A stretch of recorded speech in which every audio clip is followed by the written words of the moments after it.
বিভিন্ন মহল, বিশেষ বিশেষ ব্যক্তি এবং গোষ্ঠীকে নির্বাচনে পাশ করানোর জন্য চিন্তা ভাবনা করছেন। আমার বক্তব্য ওদের উদ্দেশ্যে, যারা ষড়যন্ত্র করছেন। পোলিং সেন্টারে যদি কেউ কোনো অরাজক পরিস্থিতি সৃষ্টি করতে চায়, সরকারি কর্মকর্তা হোক, বেসরকারি কর্মকর্তা হোক, কাউকে আমরা ছাড় দেব না ইনশাআল্লাহ। সারা বাংলাদেশের জনগণ ভোট দেওয়ার অপেক্ষায় আছে। আমাদের এই ভোট আমাদের অর্জন করা ভোট। 17 বছর উত্তপ্ত রাজপথে হেঁটে, মিছিল করে, অত্যাচার সয়ে, গুম খুন সহ্য করে আমরা এই ভোটের অধিকার আদায় করেছি। 12 তারিখে আমাদের ভোট প্রয়োগ করার সময় আমরা জানতে পারছি, আমরা শুনতে পারছি। আমার বক্তব্য ওদের উদ্দেশ্যে, যারা ষড়যন্ত্র করছেন। আমরা বুঝতে পারছি বিভিন্ন কর্নার থেকে বিভিন্ন মহল, বিশেষ বিশেষ ব্যক্তি এবং গোষ্ঠীকে নির্বাচনে পাশ করানোর জন্য চিন্তা ভাবনা করছেন। এর মধ্যে ঢাকায় কয়েকটি সিট, বাংলাদেশে আরো কয়েকটি সিট তারা জোর জবরদস্তি করে ইলেকশন ইঞ্জিনিয়ারিংয়ের মাধ্যমে নিয়ে যাওয়ার চেষ্টা করবে।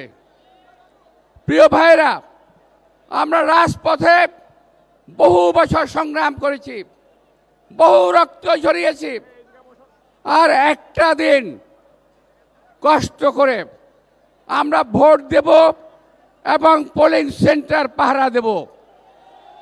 ওই পোলিং সেন্টারে যদি কেউ কোনো অরাজক পরিস্থিতি সৃষ্টি করতে চায়, সরকারি কর্মকর্তা হোক, বেসরকারি কর্মকর্তা হোক, কাউকে আমরা ছাড় দেব না ইনশাআল্লাহ। এই কথাটা আপনাদের মাথায় রাখতে হবে। অনেক চক্রান্ত হচ্ছে, অনেকে বিদেশ থেকে চক্রান্ত করছেন, এই দেশে একটা হানাহানির সুযোগ তৈরি করার চেষ্টা করছেন। এই সুযোগ আমরা দেব না। আমরা আশা করছি আল্লাহর অশেষ রহমতে তিনি দেশের প্রধানমন্ত্রী হবেন। যদি হতে পারে, হওয়ার পর আমার ছোট্ট কয়েকটি দাবি আছে ওনার কাছে এলাকাবাসীর পক্ষ থেকে। আমাদের এলাকায় গ্যাসের সমস্যা আছে, পানির সমস্যা আছে, জলাবদ্ধতা আছে। এটা দূর করার একটা ব্যবস্থা করতে হবে।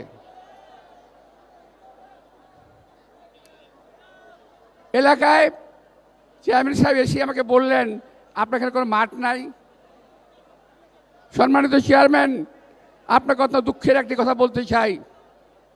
1978 সালে শহীদ রাষ্ট্রপতি জিয়াউর রহমান সাহেব যখন আমার এলাকায় আসেন, তখন তিনি কথা দিয়েছিলেন এলাকায় মাঠ করবেন, কমিউনিটি সেন্টার করবেন। ওনার কথা উনি রক্ষা করেছিলেন। উনি কমিউনিটি সেন্টারের ব্যবস্থা করেছিলেন, উনি মাঠের ব্যবস্থা করেছিলেন। কিন্তু চক্রান্তকারীদের ষড়যন্ত্রে সেটা আমরা সফল করে উঠতে পারি নাই।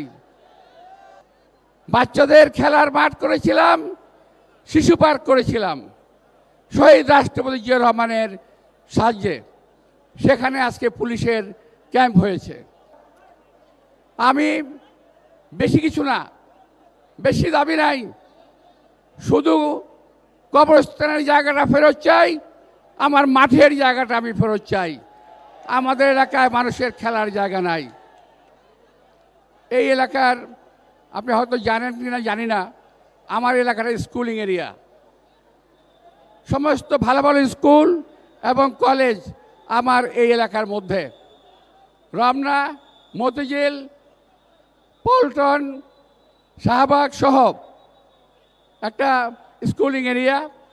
এখানে বাচ্চাদের নেওয়ার জন্য আমার মা বোনরা আসেন। তাদের যে ছাউনি, সেই ছাউনিটা সুরক্ষিত নয় এবং সেখানে পর্যাপ্ত ব্যবস্থা নেই, পানি নাই, শৌচাগার নাই, অনেক কষ্ট হয়। আমি আশা করব যে আপনি আল্লাহ যদি ক্ষমতা নেন, ইনশাল্লাহ এই সমস্যাগুলোর সমাধান করবেন। আগামী নির্বাচনে শত কিছু চক্রান্তের সকল প্রতিকূলতার মুখে আপনাদেরকে অনড় থেকে, ঐক্যবদ্ধ থেকে, সেন্টার পাহারা দিয়ে ভোটের রেজাল্ট ঘরে আনতে হবে। ইনশাল্লাহ বিএনপি এই ঢাকা ৮ সহ সারা বাংলাদেশের বেশিরভাগ সিটে জয়লাভ করবে আশা করছি।